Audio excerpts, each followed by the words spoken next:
Earlier in an editorial, I suggested that one-time frontrunner Joe Biden is down and maybe out. My next guest says statements like this have a lot to do with it. Roll tape, please.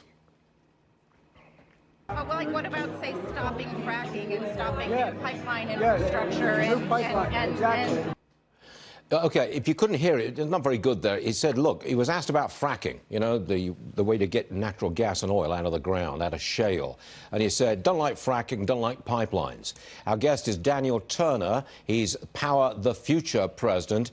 Daniel, your point, I think, is that statements like that on energy, abandoning energy independence, have a lot to do with why Biden is almost down and out. Exactly. When you look at Joe Biden, who presented himself when he launched his campaign as middle-class Joe, what happened to the middle-class jobs that he claims to care about? We saw last month 225,000 of them were created, a remarkable number.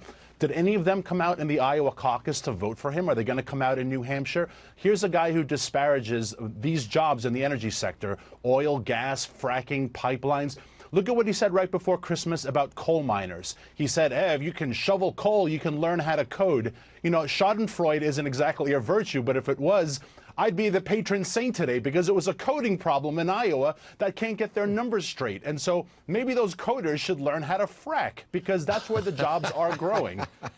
That's good. That's a very good one. Look, I believe there are, 200,000 fracking jobs in Pennsylvania, 400,000 in Ohio and Michigan combined, 200,000 in Colorado. You can't get rid of those jobs, can you? 20 seconds on that, please. No, and there are 14 million energy jobs across the country. And when you look at these purple states, Ohio, Pennsylvania, Wisconsin, these people want someone who stands for them, who respects them and their job. And Joe Biden doesn't seem to be attracting them, and they're not going to come out for him. Okay.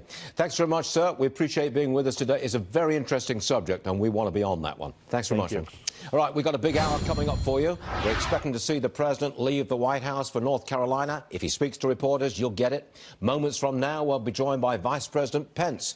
It's been a big week at the White House, and it's a big day right here on Varney. Pence coming up. Sunshine.